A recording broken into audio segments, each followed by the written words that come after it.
This is the largest weapon the world has ever seen. This is the size of a tank. That's a human, and this is the size of the weapon's ammo. The Nazis called it Heavy Gustav. 1,350 tons of steel, a 32-meter barrel, and 47 kilometers of shooting range. It took 4,000 workers just to set it up, and another 1,500 soldiers to operate it.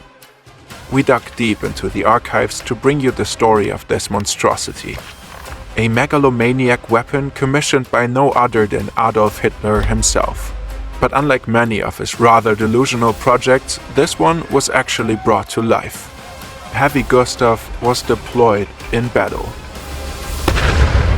1937. Adolf Hitler is neck-deep in preparations for his war. But one thing is keeping him up at night.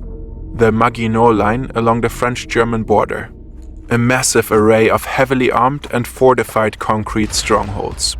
To break through the solid line of defense, he needs something new, something big. So he orders Krupp Steelworks, the weapons forge of the German Reich, to build the largest cannon the world has ever seen. Hitler wants it to be ready by 1940. The project is top secret. Under no circumstances must the plans fall into the hands of the enemy. Internal documents refer to the cannon only as the Gustav device. Choosing cute names for heavy artillery is a long-standing German tradition. Other examples are Karl Morder or Big Bertha. Spring 1940. Hitler is eager to finally invade France, ideally with his new superweapon leading the way. But Heavy Gustav is not ready yet, and the Führer is furious. In the end, the Nazis decide to bypass the Maginot Line altogether by invading France through the densely wooded Ardennes in Belgium. A year later, the cannon is finally ready.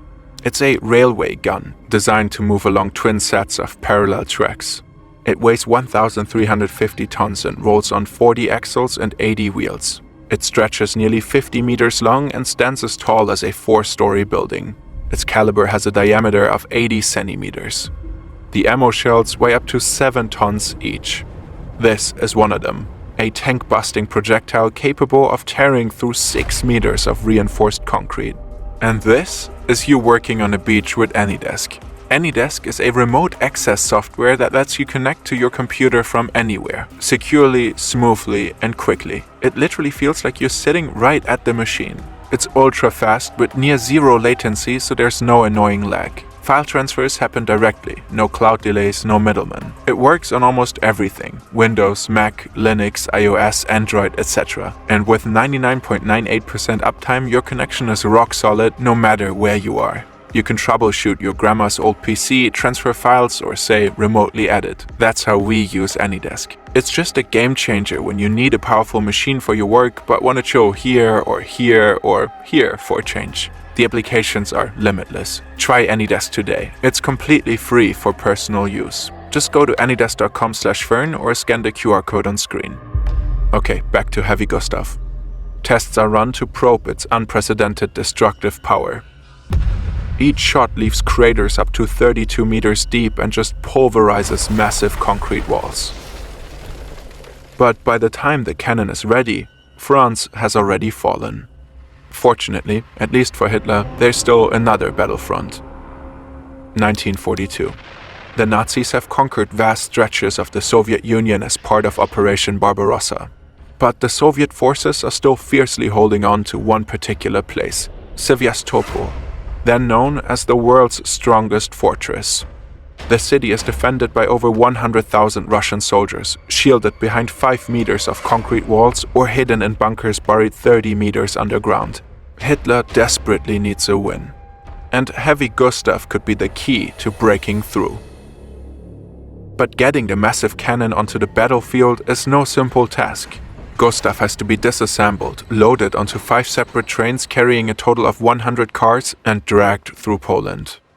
Once it reaches the front, the next challenge is finding the perfect spot to set it up. Reconnaissance planes are sent to scout the ideal firing position. It has to be far enough from enemy artillery to stay out of range. Eventually, they settle on a site about 25 kilometers from Sevastopol. Setting Gustav up is no small feat either. Soldiers have to lay 1,200 meters of railway tracks. And there's a unique challenge, the so-called firing curve. The barrel itself can't be rotated to attack new targets. Two massive diesel locomotives have to carefully shift the entire weapon along the tracks to adjust its aim. Secrecy is critical too. Soldiers have to build artificial hills and trenches to camouflage the weapon and keep it hidden from enemies. But Heavy Gustav also has to remain invisible from above, which is why the Nazis have brought a 500-man special unit called the Smoke Troop. If need be, they can shroud the entire area in a thick cloud of smoke to conceal the weapon from enemy aircraft. All in all, the operation requires over 5,000 people. Laying tracks, assembling the cannon, maintaining, guarding and camouflaging it, creating smoke screens and ultimately operating the gun. An enormous effort for a single weapon. Unsurprisingly, Nazi propaganda touts the cannon as a marvel of military engineering. Und das ist die neue schwere deutsche Artillerie. Aufzüge und Schienenanlagen befördern die gewaltigen Geschosse zum Rohr.